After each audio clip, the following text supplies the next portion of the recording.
আসসালামু আলাইকুম মালয়েশিয়া প্রবাসী ভাইগণ, আশা করি আপনারা প্রত্যেকে ভালো আছেন। মালয়েশিয়া সরকার নেপালি কর্মী নেওয়া শুরু করেছে। বাংলাদেশি কলিং চালু বড় ধরনের হুমকিতে পড়ল। চলুন খবরে বিস্তারিত জেনে নেওয়া যাক। মালয়েশিয়া শ্রমবাজারে আবারও নেপালের জোয়ার। দেশটি থেকে নতুন করে কলিং ভিসায় শ্রমিক পাঠানো শুরু হয়েছে। আপনারা ছবিতে দেখতে পাচ্ছেন যে সকল কর্মীরা আসে এরা মূলত নেপালি শ্রমিক। আর এই ঘটনার পর বাংলাদেশিদের মনে আতঙ্ক সৃষ্টি হয়েছে। বাংলাদেশ সরকারও এখন চুপ, কারণ বাংলাদেশ সরকার এখনও মালয়েশিয়া দেওয়া সিন্ডিকেট প্রক্রিয়াকে অনুমোদন দেয়নি। ফলে মালয়েশিয়া কলিং ভিসায় বাংলাদেশি শ্রমিক পাঠানোর কার্যক্রম কার্যত স্থবির হয়ে পড়েছে। বিশ্লেষকরা বলছে আগেরবারে পুনরাবৃত্তি এবারও হতে চলেছে। আগেও কলিং ভিসা চালু হওয়ায় প্রথম 4 মাসে বাংলাদেশ সরকার সময়ক্ষেপণ করেছিল, আর সে সময় নেপালের মতো দেশগুলো মালয়েশিয়া ভালো কোম্পানিগুলোতে শ্রমিক পাঠিয়ে নিজেদের জায়গা পাকা করে নিয়েছিল।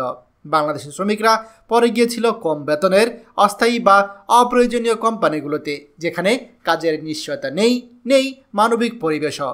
বর্তমানে মালয়েশিয়ায় নেপালি শ্রমিকদের আসা শুরু হয় বাংলাদেশ সরকারের উপর নতুন করে চাপ তৈরি হয়েছে। যদি বাংলাদেশ এবারও শর্ত মেনে কলিং ভিসা প্রক্রিয়ায় না আসে, তাহলে আগামী 6 মাসের মধ্যে নেপাল মালয়েশিয়ায় কয়েক লাখ শ্রমিক পাঠিয়ে শ্রমবাজারে বড় অংশ দখল করে নিতে পারে, এমন আশঙ্কা করছে বিশ্লেষকরা। বিশ্লেষকদের মতে মালয়েশিয়া অভ্যন্তরীণ চাহিদা পূরণে দ্রুত শ্রমিক প্রয়োজন। তাই যেসব দেশ সময় নষ্ট না করে কার্যক্রম শুরু করতে পেরেছে তারাই সুবিধা পাচ্ছে, আর নেপাল সেটাই করছে। তারা ভালো কোম্পানিতে দক্ষ ও অদক্ষ বা আধাদক্ষ শ্রমিক পাঠিয়ে মালয়েশিয়া শ্রমবাজারে নিজেদের অবস্থান শক্ত করছে।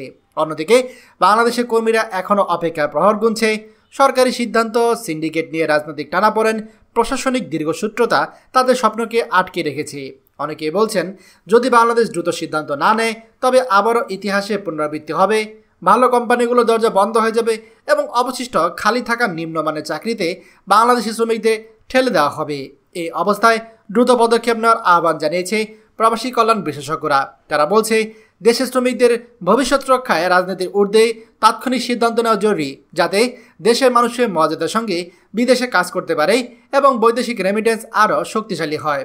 নেপাল যেহেতু শুরু করে দিয়েছে, এখন বাংলাদেশের জন্য অপেক্ষার ফল কি হবে? ভালো কোম্পানির দরজা নাকি বাজে নিয়তির পালাবদল? সিদ্ধান্ত এখন বাংলাদেশের। আমরা লাখো প্রবাসী এই দিকেই তাকিয়ে আছি। খবরটি আমাদের মালয়েশিয়া প্রবাসী সকল ভাইদের সাথে এখনই শেয়ার করে সবাইকে এই গুরুত্বপূর্ণ খবর জানার সুযোগ করে দিন। আর আপনি যদি আমাদের এই চ্যানেল নতুন হয়ে থাকেন, অবশ্যই আমাদের চ্যানেলটিকে সাবস্ক্রাইব করুন মালয়েশিয়ার সকল গুরুত্বপূর্ণ খবরাখবর সবার আগে পাওয়ার জন্য। ধন্যবাদ সবাইকে। আমাদের সকল ভিডিও আপডেট সবার আগে পেতে আমাদের চ্যানেলটিকে সাবস্ক্রাইব করুন। সাবস্ক্রাইব করতে সাবস্ক্রাইব বাটনে ক্লিক করুন এবং বেল আইকনে চাপুন, যাতে আমাদের কোনো নতুন ভিডিও আপনি মিস না করুন।